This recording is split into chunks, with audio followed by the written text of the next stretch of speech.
akhlak Nabi itu bisa buat orang yang benci sama beliau jadi jatuh hati kepada beliau.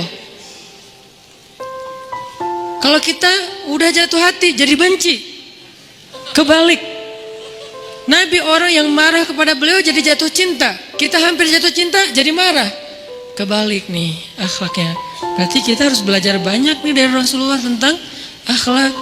Beliau tuh bisa bikin seorang perempuan yang suaminya baru terbunuh, ayahnya terbunuh, pamannya terbunuh, saudaranya terbunuh dalam perang Khaybar, yang dia bilang orang yang paling saya benci di muka bumi adalah Muhammad.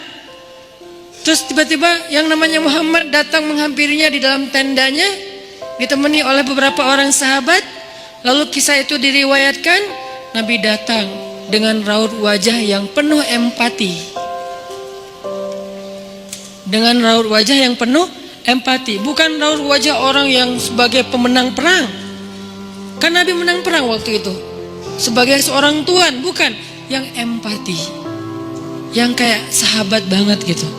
Datang Nabi duduk di sebelah Sofia. Sofia diam aja, marah banget. Cuman dia nggak bisa ngapa-ngapain karena dia berstatus tawanan perang. Mau gimana coba? Mau dia tusuk nggak bisa, dia sendiri, dan dia takut bahwa dia akan diperlakukan seperti umumnya orang memperlakukan tawanan perang.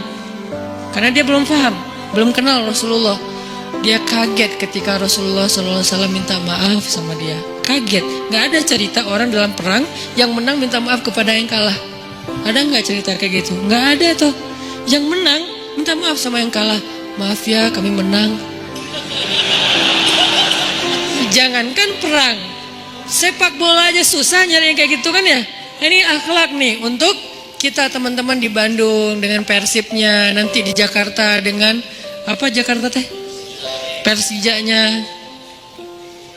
Nanti yang menang siapapun yang tanding, maaf ya menang. Dari mana lo akhlak kayak gitu?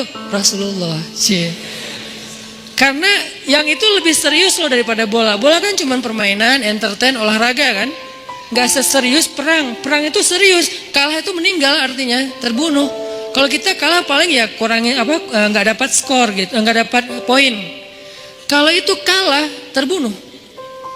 Nabi datang minta maaf dengan ekspresi empati yang tinggi, yang dalam. Nabi tuh kayak ngerasain banget perasaan Sofia. Minta maaf, menjelaskan. Sofia, maaf ya, aku ikut turut berduka atas wafatnya ayahmu, suamimu. Sofia marah banget. Terus Nabi menjelaskan apa yang terjadi. Aku tuh udah ngasih kesempatan agar kita gak usah berperang, tapi mereka terus menyerang. Maaf ya, menjelasin lagi. Maaf ya, ngejelasin lagi. Berjam-jam. Seolah-olah Nabi yang minta pengampunan kepada Sofia. Seolah-olah Nabi itu tawanan perang. Minta maaf, menjelaskan kejadiannya. Minta maaf, menjelaskan.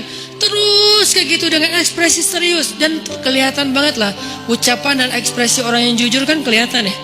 Jujur bahwa beliau itu empati banget, bahwa beliau juga berduka. Terus sampai Sofia dari yang tadinya lihat ke bawah nunduk marah, lama-lama ngelihat ke arah Rasul. Ngelihat ekspresi Rasul serius banget, malah dia jadi kasihan. Sampai akhirnya dia jatuh cinta kepada Rasulullah SAW. Kata Sofia, ketika Rasulullah SAW datang kepada saya, waktu itu dia adalah orang yang paling saya benci di muka bumi. Tapi dia terus meminta maaf dan menjelaskan, meminta maaf dan menjelaskan, sampai akhirnya dia menjadi orang yang paling saya cintai di muka bumi. Akhlak Rasul. Rasulullah gak mengatakan Allah berfirman wahai Sofia. Enggak, belum ke sana. Akhlak dulu, baru nanti ajarin. Tarbiyah namanya kan ya. Sesungguhnya di dalam Al-Quran ada ayat tentang orang-orang yang kafir yang telah mati terbunuh. Enggak, Rasulullah tuh tahu jangan ngomongin tentang ayahnya yang mati terbunuh, ibunya yang pamannya, suaminya yang mati dalam keadaan kafir.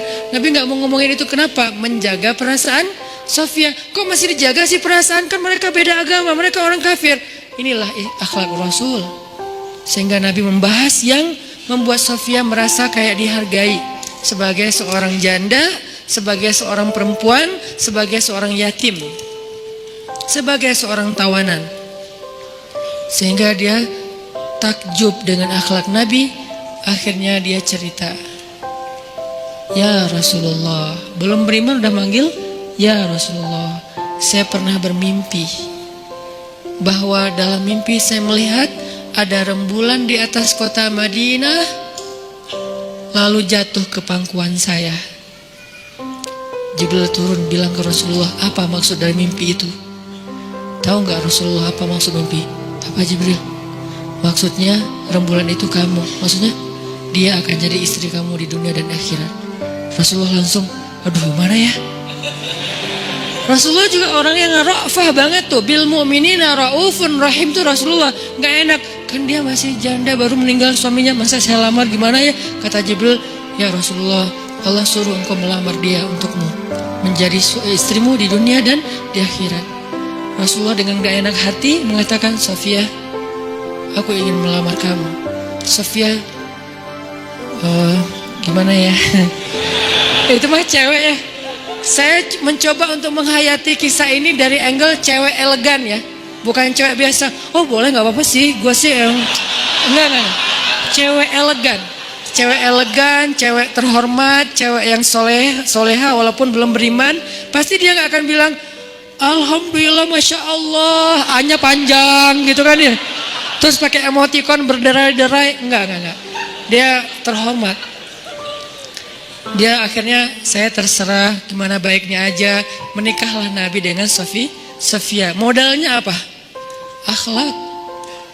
Bukan mahar yang besar, bukan akun sosial media followersnya paling banyak, bukan eksistensi, bukan gaya-gayaan, bukan datang bawa mobil mewah, datang bawa akhlak. Ini kayaknya modal kita belajar juga nih, gimana cara ngelamar calon istri, akhlak.